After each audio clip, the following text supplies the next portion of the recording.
बिस्मिल्लाहिर्रहमानिर्रहीम सल्लल्लाहु अला मुहम्मद। पाकिस्तान और दुनिया भर में लाखों देखने और सुनने वालों को नहीद अहमद जिलानी का सलाम। नाज़रीन, आपको जिलानी की यूट्यूब चैनल और फेसबुक पेज पर खुश आमदीद। उम्मीद करता हूँ आप जहाँ कहीं भी होंगे अपने अहल खाना समेत बाखरियत होंगे, खुश भी होंगे और महफूज भी।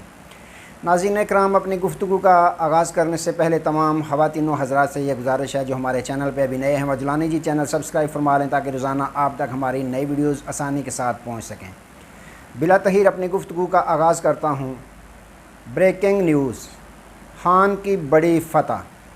एतजाज़ एहसन ने हकूमती साजिश को बेनकाब कर दिया। जज साहब को किसने कहा बकवास बंद करो। खान साहब का बड़ा फ़ैसला। इन तमाम इश्यूज़ पे मैंने बात करनी है। नाज़रीन इकराम, सबसे पहले बात करते हैं जैसे जैसे हुकूमत के जानने के दिन करीब आते जा रहे हैं, इनके आपस में जो फड्डे हैं वो बढ़ते जा रहे हैं। ये वही हुकूमत है जो रातों रात अपने नए जो कवानीन बनाते थे अपने करप्शन केसेस ख़त्म करने के, रातों रात उनको मंजूर करवा लेते थे।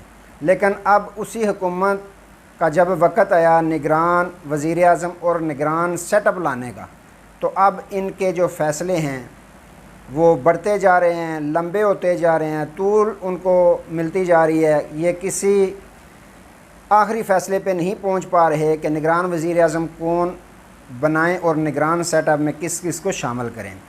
जैसा कि आपको इल्म है कि निगरान वज़ीर आज़म के तौर पर इसाक डार साहब का नून लीग ने नाम रखा, जो अपोजिशन लीडर को भी भेजा गया। इतलात ये हैं, लेकिन पीपल्स पार्टी के जो सदर हैं साबिक़ सदर आसिफ ज़रदारी साहब, उन्होंने उसको रिजेक्ट कर दिया। तो नाज़रीन इकराम, अब ये कोशिश कर रहे हैं कि इसमें जो इख्तियारात हैं निगरान वज़ीर आज़म के, उसमें भी पार्लियामेंट से कबीना से मंजूरी करवा कर उसको कुछ ज़्यादा इख्तियारात से नवाजा जाए। उसके पीछे क्या वजूहात हैं, इन पे जब एतजाज़ एहसन साहब ने हावर गुम्मन साहब के प्रोग्राम में बताया कि इनकी ख्वाहिशात क्या हैं इसके पीछे, उन्होंने कहा कि सबसे पहले तो बात यह है कि जो इलेक्शन कमीशन है उसको भी पता है और इस हुकूमत को भी पता है, हर सियासतदान को पता है कि इसके जो आइन में इख्तियारात हैं वो क्या हैं जो निगरान वज़ीर आज़म के पास होते हैं, निगरान हुकूमत के पास होते हैं। उन्होंने कहा 230 आइन की जो शेक है उसमें वाज़िया लिखा हुआ है कि निगरान वज़ीर आज़म और निगरान हुकूमत के पास कितने कितने इख्तियारात मौजूद होते हैं। अब ये कोशिश कर रहे हैं कि इन इख्तियारात को बढ़ाया जाए। तो उन्होंने कहा, एतजाज़ एहसन साहब ने कहा कि ये जो सरज़मीन पाकिस्तान है आजकल गैर आइनी हो चुकी है। जी हाँ नाज़रीन इकराम, फिर मैं आपको बता रहा हूँ, उन्होंने ये फरमाया कि सरज़मीन पाकिस्तान गैर आइनी हो चुकी है, इसमें कोई भी आइन और कानून नहीं है। जिस तरह तमाम ने देखा, सुप्रीम कोर्ट ऑफ पाकिस्तान ने वाज़िया हुक्म दिया कि पंजाब और KPK में 90 रोज़ के अंदर अंदर आइन के मुताबिक इलेक्शन करवा दिए जाएँ, लेकिन आइन के साथ खिलवाड़ किया गया, किसी ने भी ना माना। अब उन्होंने पर्दा फाश किया, इनका जो मनसूबा है, इनकी जो प्लानिंग है, उसके ऊपर उन्होंने एतजाज़ एहसन साहब ने यह फरमाया कि ये जो चाहते हैं कि आइन में तरमीम करके निगरान वज़ीर आज़म को कुछ ज़्यादा इख्तियारात दिए जाएँ, उसके पीछे वजह क्या है। ये चाहते ये हैं कि जब हम इख्तियार ज़्यादा दे देंगे निगरान वज़ीर आज़म को तो हमारे सियासी जो ताकत है वो तो सबके सामने है, हम सियासत में खान साहब का मुकाबला नहीं कर सकते। तो उससे ये फ़ायदा होगा कि एक तो वो मर्ज़ी के अपने जो प्रिजाइडिंग ऑफिसर है वो भी हमें प्रोवाइड कर देंगे। उसके अलावा अगर हमने देखा कि ग्राउंड जो है वो हमारे लिए मुनासिब नहीं है इलेक्शन के लिए, तो हम उसको वज़ीर आज़म को ये कहेंगे कि तुम इसको एक्सटेंशन दे दो। सबसे बड़ी उनकी चाल ये है कि वज़ीर आज़म एक्सटेंशन देकर अपनी निगरान हुकूमत को तूल दे देगा। एतजाज़ एहसन साहब ने फरमाया कि ये निगरान वज़ीर आज़म या वज़ीर आला के पास इख्तियार ही नहीं होता कि वो नई पोस्टिंग करे या तकर्रो तबादले करे या किसी मनसूबा का आगाज़ करे, लेकिन यहाँ तो उल्टी गंगा बहती नज़र आ रही है।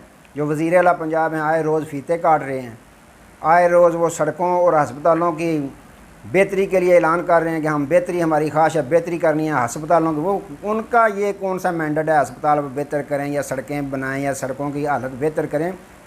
उनका काम ये है कि वो अपना वक्त पर इलेक्शन करवाएं मुनसफ़ाना आज़ादाना और घरों को चले जाएं। लेकिन यहाँ उल्टी गंगा बह रही है। ये सरज़मीन पाकिस्तान गैर आइनी है इस वक्त।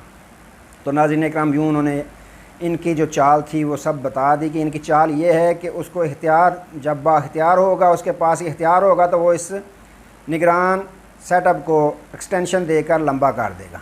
जब हालात बेहतर होंगे तब हम कहेंगे कि इलेक्शन करवा दें। दूसरी जन्म नाज़रीन इकराम, कल जो सुप्रीम कोर्ट ऑफ पाकिस्तान में हुआ उसके मतलब नैयर बहारी साहबा के प्रोग्राम में इंतज़ार सहन तो जो वकील हैं खान साहब के, उन्होंने बताया कि कल जब हम सुप्रीम कोर्ट ऑफ पाकिस्तान में गए, केस था तोशा खाना का, तो जो जज साहब सुन रहे हैं उनके मतलब तमाम पाकिस्तानी कौम को इल्म है कि उन्होंने अपने फ़ेसबुक अकाउंट से खान साहब के ख़िलाफ़ बहुत ज़्यादा पोस्टें शेयर की हुई थी।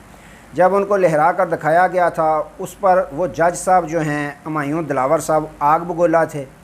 उन्होंने मुझे कहा कि मैंने जब दलाइल देना शुरू किया उन्होंने कहा कि बकवास बंद करो, शटअप। मैंने भी फिर कहा कि यू शटअप। मैंने भी कहा आगे से कि तुम भी बकवास बंद करो। क्यों?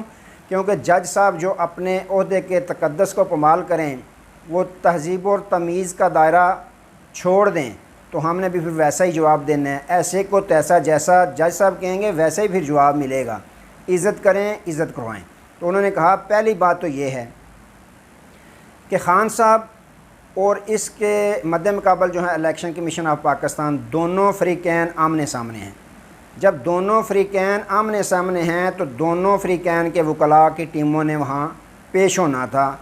इसके अलावा तीसरे बंदे का काम ही नहीं था, तो उसके बावजूद अता तारड़ जो है वो मामा लगता था। वहाँ गया और उसकी वीडियो और उसकी ऑडियो जो है वो भी लीक हुई, वो भी पकड़ी गई कि उससे पहले वो वाज़ेह पैगाम दे रहा है अपने वकला को कि आपने आना है, हाज़िर होना है। ख़ान साहब के वकला की टीम बहुत ज़्यादा तादाद में होती है, वो अपनी मनमानी करते हैं, उधर अल्लड़बाजी करते हैं। तो हम हुकूमत में होने के बावजूद हमारी ये हालत है। तो नाज़रीन इकराम, इससे ये भी बात वाज़ेह साबित हो गई कि नून लीग ने खान साहब की फ़तह को तस्लीम कर लिया है। क्योंकि जो अता तारड़ साहब ने यह तस्लीम किया है कि हम हुकूमत में होने के बावजूद उनके मुकाबला नहीं कर पा रहे, हमारी बहुत कम तादाद होती है।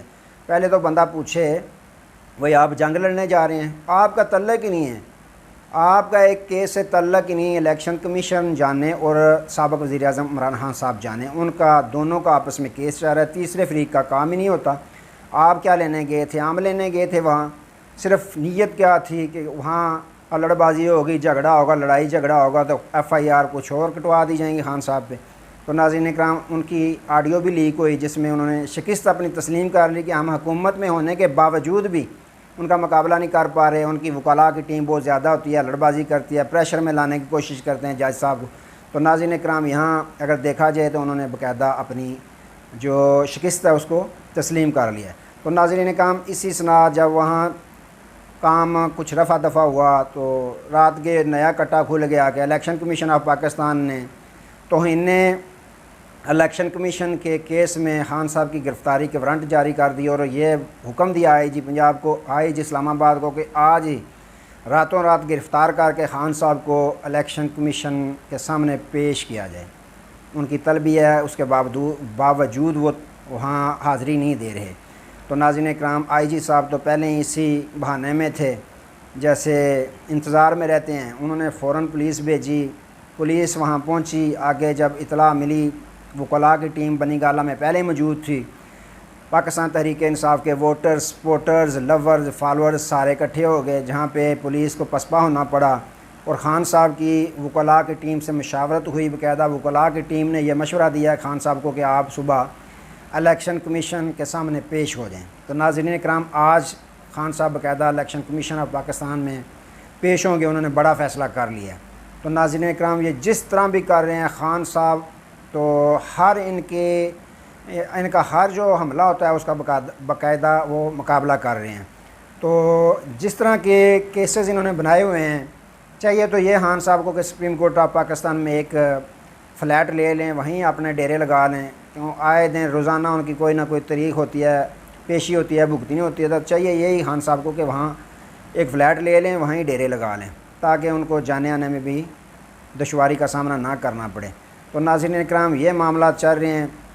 हुकूमत जो है उसका आपस में बिल्कुल इत्तेफाक नहीं है निगरान वज़ीर-ए-आज़म के नाम पे। ये वही हुकूमत है जो अपने करप्शन के केस ख़त्म करने के लिए रातों रात तरमीम करके जो कानून है, कानून साजी करके कानून अपना पास करवा लेते थे। तो आज निगरान वज़ीर-ए-आज़म के नाम पर उनका इत्तेफाक ना होना, उनकी आपस में लड़ाई जो है सामने ला रही है कि इनके आपस में फड्डे चल रहे हैं। तो नाज़रीन इकराम, ये चल रहे हैं। आज तक मामला दोबारा नए मौजू के साथ आपकी खिदमत में हाज़िर होंगे। तब तक के लिए इजाज़त दीजिए। अपना बहुत सारा ख्याल रखिएगा और अपने इस चैनल का भी। अल्लाह हाफ़िज़।